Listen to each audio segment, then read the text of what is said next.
Vamos lá, então, continuar a nossa reflexão. Hoje vamos para o capítulo 10 das Leis Morais, o último da sequência, depois vem a perfeição moral. Vamos falar um pouquinho sobre a lei de liberdade.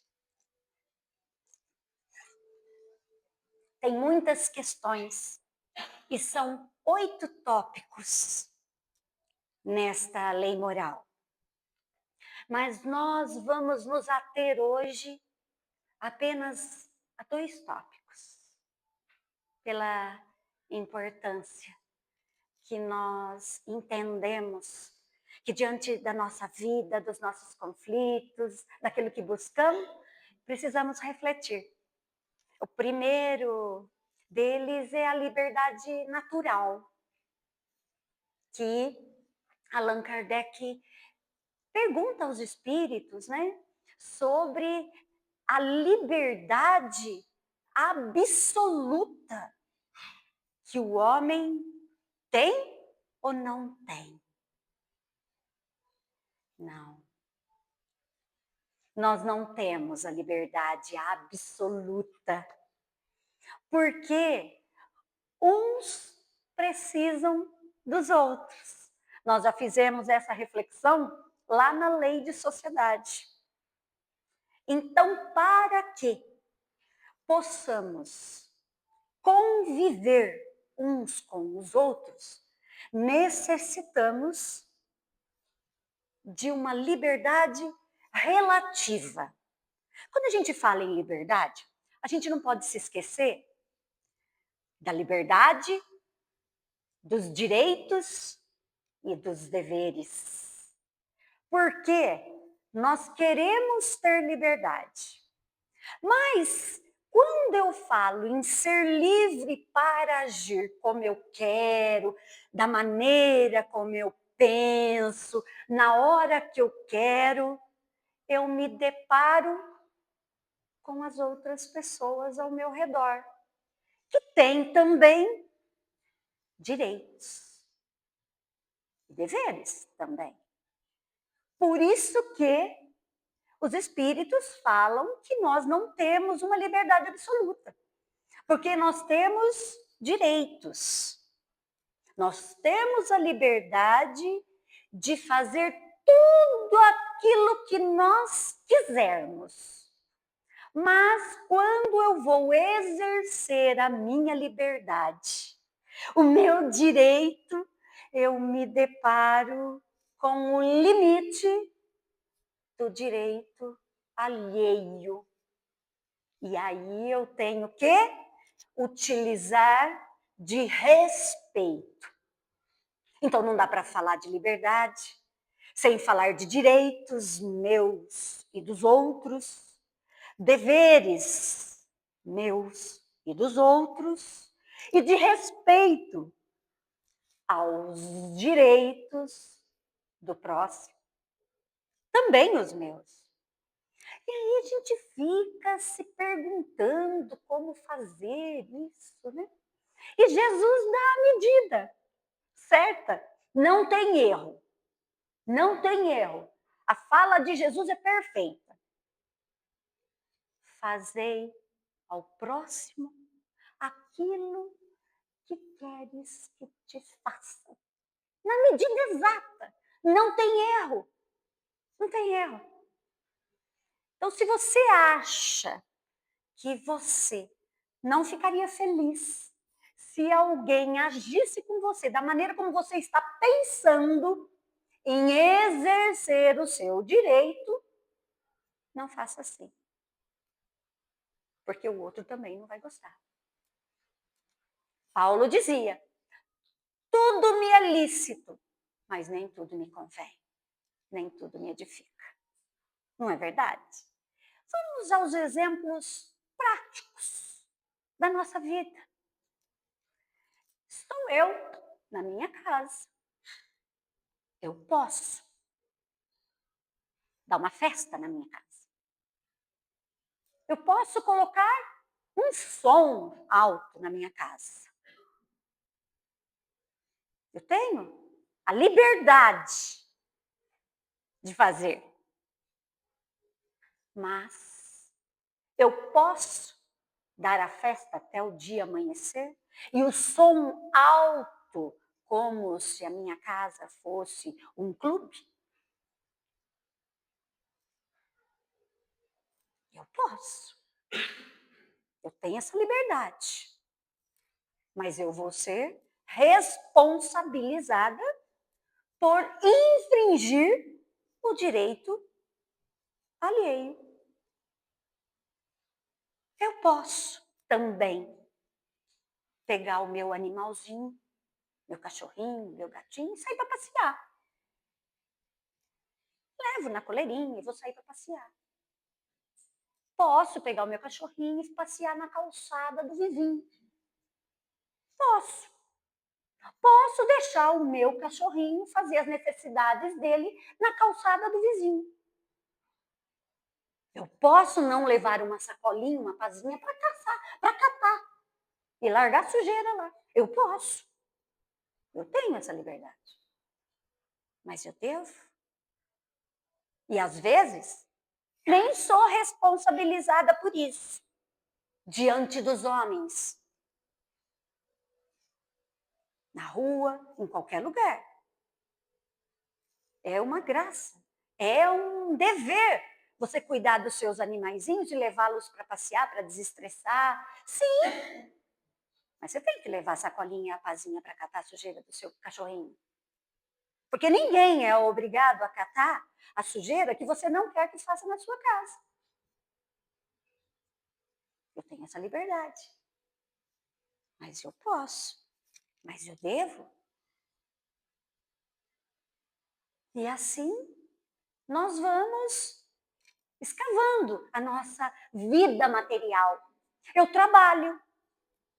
E eu não tenho um fiscal o tempo todo do meu lado para ver como eu estou fazendo o meu trabalho. Eu sou um funcionário, eu recebo um salário combinado, faço um trabalho combinado, mas eu tenho a liberdade de fingir que estou trabalhando. Se não tiver um fiscal ali o tempo todo do meu lado. E assim sobrecarregar os meus colegas de trabalho. Muitas vezes eu não vou ser responsabilizada por isso. Diante da lei dos homens, não. Mas diante da lei de Deus, quando eu abuso da minha liberdade, quando eu infrinjo o direito do próximo, quando eu deixo de cumprir com o meu dever, com a minha obrigação, sobrecarregando os deveres e as obrigações dos outros, eu estou infringindo a lei de Deus. É simples. A nossa consciência, onde está gravado todas essas leis, ela nos acusa. E nós sabemos que nós estamos errados. E ainda assim, nós fazemos. Somos teimosos. Somos rebeldes. Às vezes somos preguiçosos.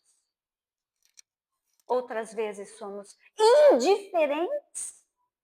Ah, outra pessoa limpa. Ah, meu colega faz.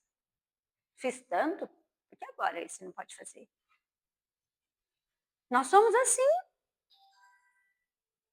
Indiferentes. Ao invés de nós fazermos mais do que os outros, porque muitos que fazem mais do que os outros são chamados assim de puxa-saco.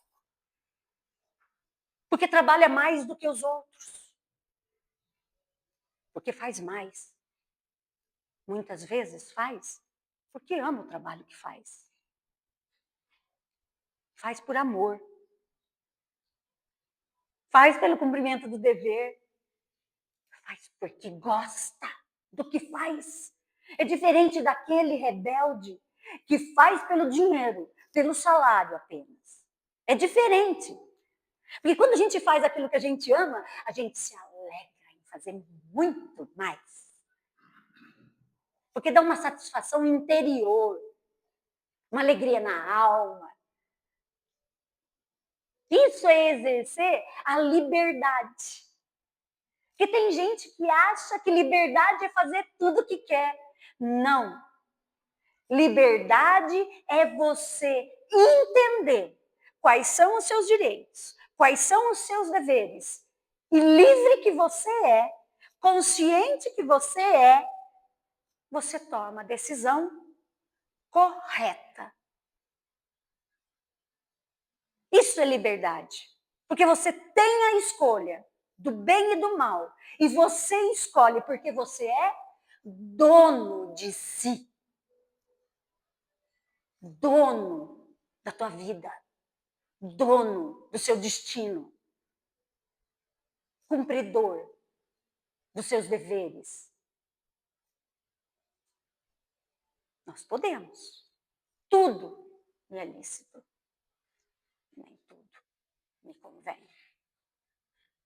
Ele pergunta também, Allan Kardec, sobre essa liberdade absoluta. Ninguém tem a liberdade absoluta? E os espíritos respondem, tem um homem que tem liberdade absoluta. O eremita, no meio do deserto. Porque ele está só. É uma liberdade material e porque ele está só.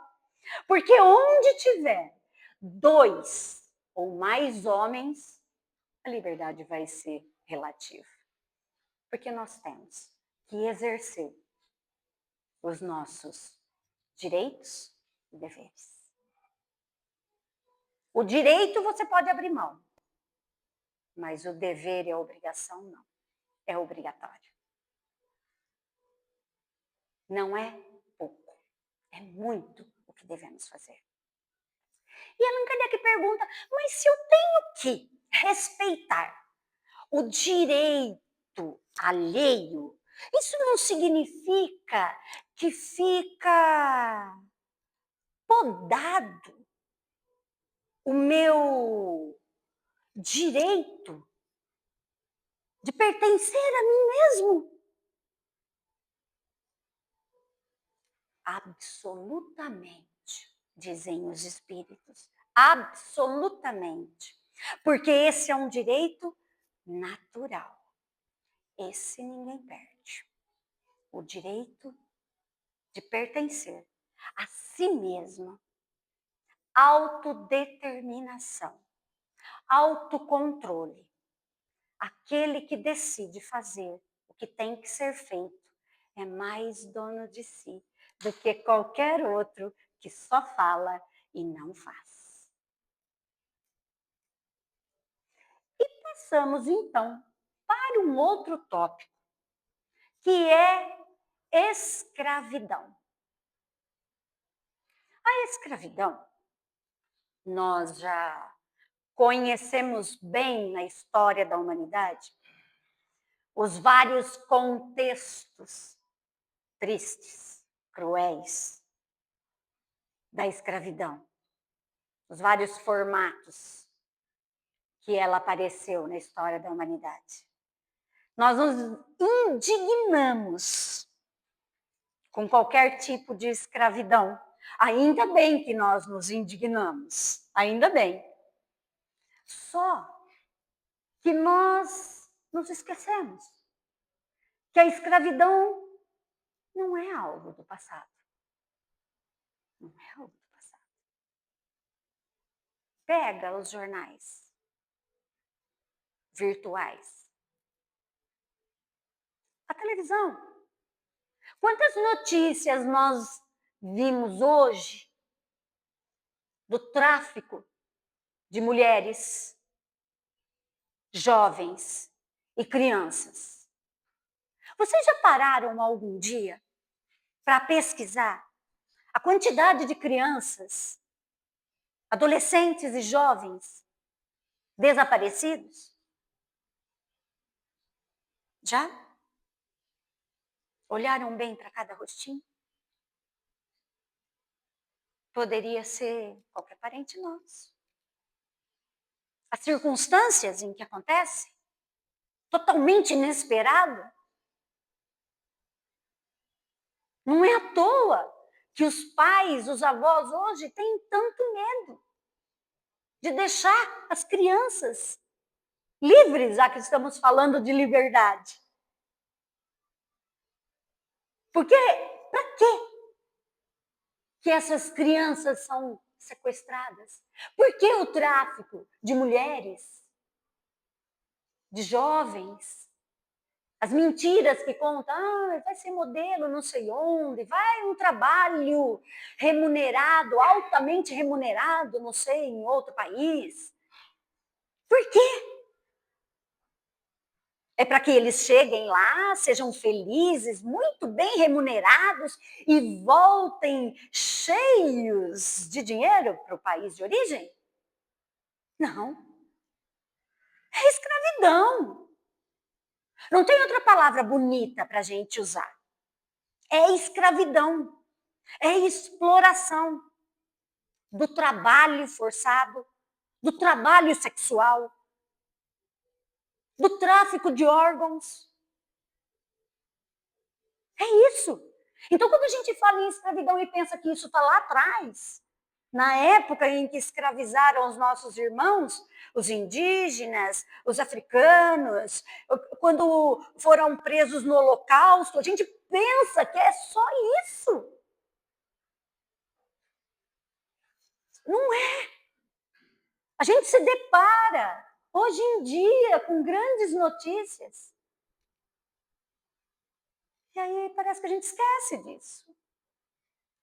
Porque nós alimentamos muitas vezes essa egrégora pervertida que fica, essa energia horrorosa que fica em volta do planeta, que atravanca o nosso progresso. Como? O que nós estamos assistindo no celular? Palestras edificantes? Nós estamos fazendo pesquisas de assuntos edificantes? É isso que nós estamos fazendo no celular? Ou nós estamos vendo vídeos proibidos? Porque além da legião de testemunhas viciosas desencarnadas, nós temos uma legião de encarnados que vibram energeticamente ali, junto com você. Nós temos que exercitar a nossa liberdade, mas com responsabilidade. Será que não há mal suficiente no planeta encarnado para a gente alimentar os desencarnados também? Mas eu só estou vendo um videozinho. Você está vendo um videozinho. Kant diz o seguinte: se o que eu faço é bom para todo mundo e todo mundo pode fazer, então eu posso fazer.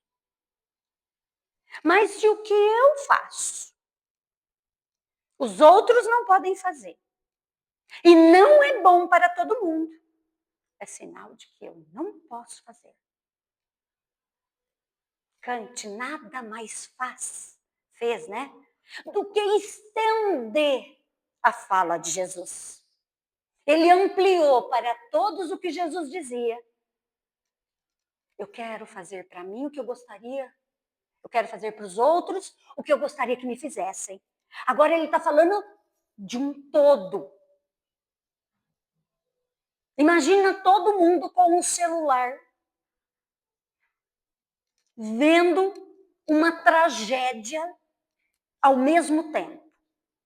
Vamos usar esse menos pesado. Uma tragédia, um sofrimento ao mesmo tempo. Vocês têm noção da energia? Tem, né? Você pegar um celular que um dia apareceu, nem lembro quem que estava do meu lado, uma gravação de um suicídio. Vocês imaginam o planeta inteiro olhando isso? Qual é a energia?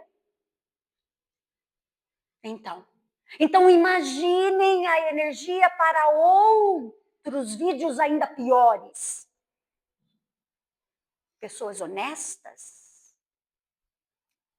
benquistas na sociedade.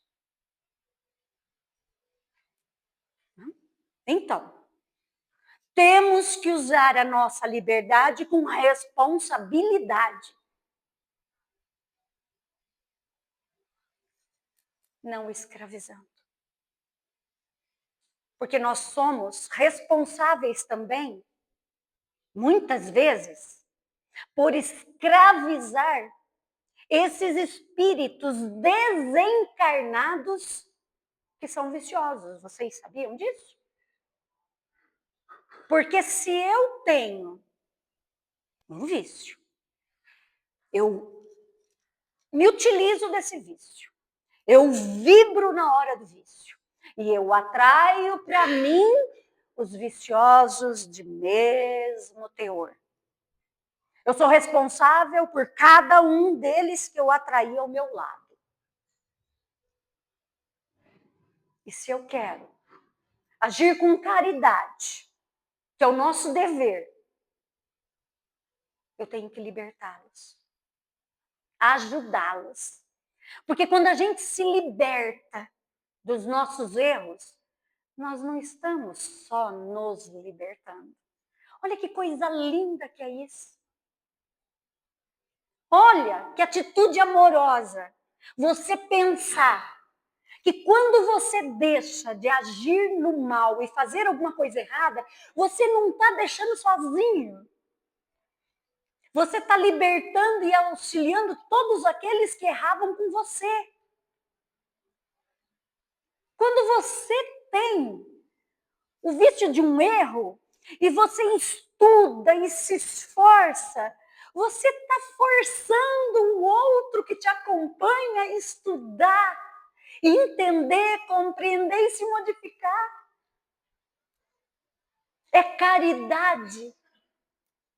A gente se modificar é caridade conosco e com os outros. Olha, é lei de amor. Por isso que quem não se ama não consegue amar ninguém. Não tem nada para dar. Então, quando a gente se ama, quando a gente se cuida, quando a gente se respeita, quando a gente faz o bem para nós mesmos, nós estamos automaticamente auxiliando tudo aquilo que está ao nosso redor, irradiando todo o bem. Mas há os que não pensam assim. Há os que querem escravizar. Há os que querem explorar. E nós podemos estender isso às grandes potências do mundo hoje, não é? Não podemos? Porque a escravidão, ela é abuso da força. Mas tem esse contexto também de escravidão, de sujeição de uns para com os outros. Não tem? O que faz uma grande potência? Eu moro numa grande potência. Eu sou uma pessoa extremamente rica. Tenho uma empresa com muitas filiais. Mas eu ganho muito dinheiro. Mas ainda assim, eu quero ter mais. Muito mais. Então eu não quero mais pagar encargo. O que eu faço?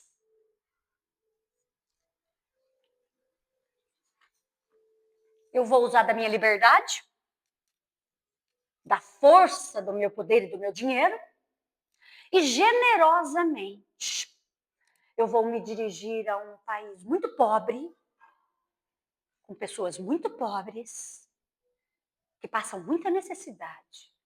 E generosamente eu vou construir uma empresa minha lá. E generosamente eu vou dar emprego a muitos desses habitantes desse país muito pobre. E você é considerada uma pessoa muito generosa. Porque eu vou pagar para essas pessoas um mínimo. Um mínimo. Não para eles viverem, mas para eles sobreviverem. E ainda assim eu vou ser generosa, porque eles não tinham nada. Tá certo?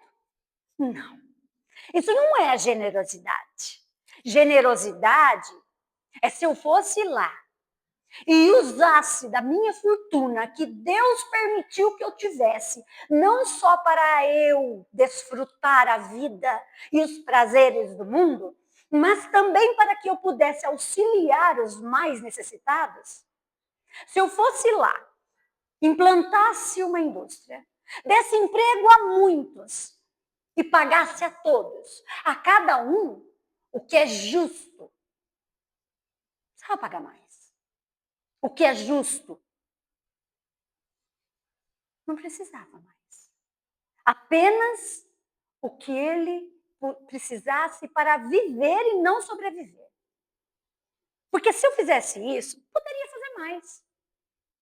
Poderia fazer mais. Se eu fosse generosa mesmo, eu ia lá, eu não ia pagar o justo. Eu ia pagar mais do que o justo. Aí sim, eu receberia o cêntuplo diretamente do próprio Pai. É assim que os espíritos dizem. Porque tudo aquilo que a gente faz, além do nosso dever, da nossa obrigação, a gente recebe um cento. O mundo seria muito mais pacífico, muito mais feliz. Nós seríamos verdadeiramente irmãos. E a gente acha essa história de que somos irmãos diante de Cristo muito estranho. A gente esquece que nós vivemos milhares de existências. E que em cada uma dessas milhares de existências, nós conhecemos milhares de pessoas. Então, quando a gente perambula por esse mundo, nessa existência, a grande maioria das pessoas que são colocadas ao nosso lado foram pessoas próximas de cada um de nós. Nós aqui, reunidos, aqui, nessa noite. Não é nenhuma coincidência, é providência.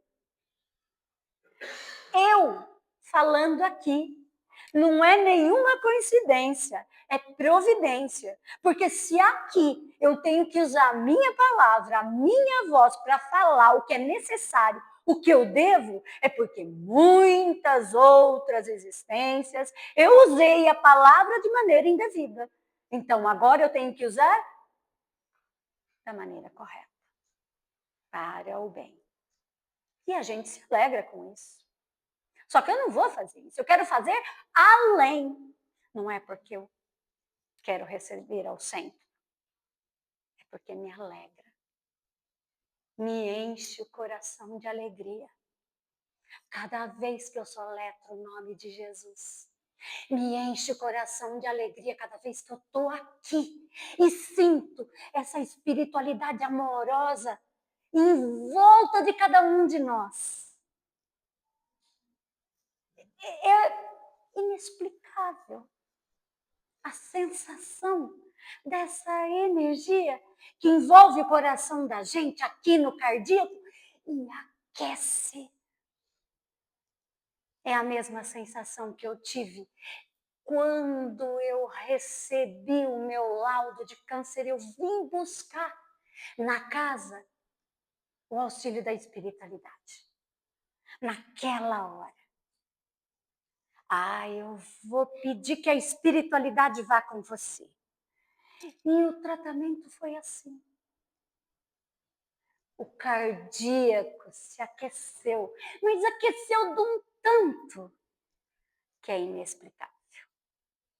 Então, toda vez que essa espiritualidade amorosa se aproxima, o cardíaco aquece.